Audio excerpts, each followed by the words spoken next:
Welcome back to Tales of Wisdom, where timeless Indian stories come alive with clarity, culture, and insight. In today's episode, we journey into a tale of wit and poetic justice from the Panchatantra. If rats can eat iron, flamingos can fly with kids. Long ago, in a bustling town, there lived a merchant's son named Jiradana. Once wealthy, he had fallen on hard times. His fortune had vanished, and with it, his standing in society. A man who once lived in grandeur, says the proverb, but now lives in misery, is scorned by all. Wishing to rebuild his life, Jeernadana decided to leave town and try his luck elsewhere, but before he left, he entrusted a heavy iron balance, an heirloom passed down by his ancestors, to another local merchant for safekeeping. Then, without looking back, Jeernadana left to travel the land. Years passed. When he finally returned, wiser and content, he went to the merchant and asked calmly, "Friend, I've returned. Please return the iron balance I left with you."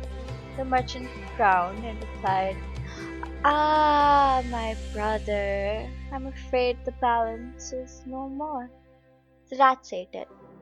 Jeernadana, though taken back, showed no anger. Instead, he smiled and said, "Oh, is that so? Well, such is life. Nothing lasts forever." Then almost casually, he added, I'm going to the river. I'm going to the river for a bath. Could your son, Danadeva, come along and help me carry my things?" The merchant, wary but unsuspecting, agreed. As the saying goes, when a man is suddenly kind without reason, be cautious. Such kindness may come not from affection, but from fear, greed, or hidden motives. And so, Danadeva accompanied Jeernadana to the river.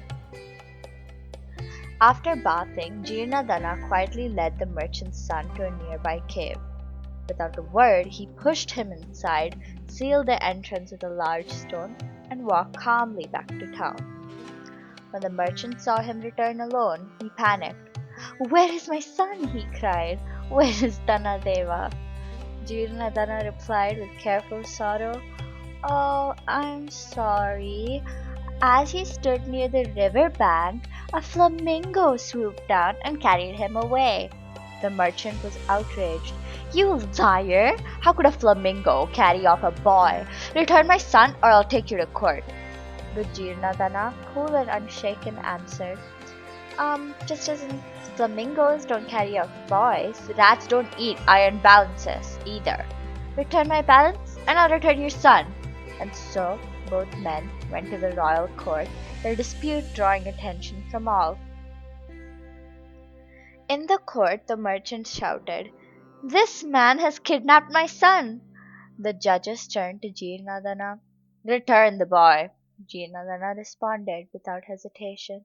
"He was taken by a flamingo as he stood by the river bank." The judges frowned. "That's absurd. Flamingos can't carry away children." Then Jeernadana calmly explained, "Well, if flamingos cannot fly away with children, then surely rats cannot eat a heavy iron balance. The merchant here told me they did." The courtroom fell silent and then burst into laughter. When the laughter faded, the truth stood clear. The judges reconciled the matter fairly. The merchant returned the iron balance, Jeernadana freed the merchant's son, and the peace was restored.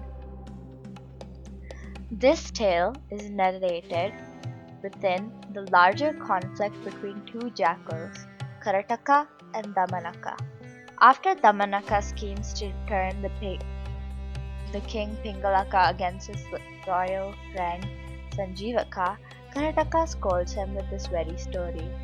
"Where rats can eat iron balances," he says, "flamingos can certainly steal children." Now listen, Damanaka. You are a fool. You simply could not tolerate the king's affection for Sanjeevaka, and so you sowed the seeds of conflict not out of loyalty but out of jealousy. As the wise have always said, fools sneer at the wise, the poor resent the wealthy, the wicked slander the righteous, and often the immoral often slander those who live with virtue. Your foolishness, masked as loyalty, has only brought harm where you claim to seek good. And that, Damanaka, is why they also say a shrewd enemy is far better than a foolish friend who means well. A foolish monkey who once killed its own king, while a clever thief saved the lives of holy men. Damanaka, flustered but curious, muttered, "How did that happen?" Karataka leaned forward, his eyes glinting. "Let me tell you the story." Thank you for joining us at Tales of Wisdom. If you enjoyed this story, don't forget to like, share, and subscribe for more timeless tales and wisdom.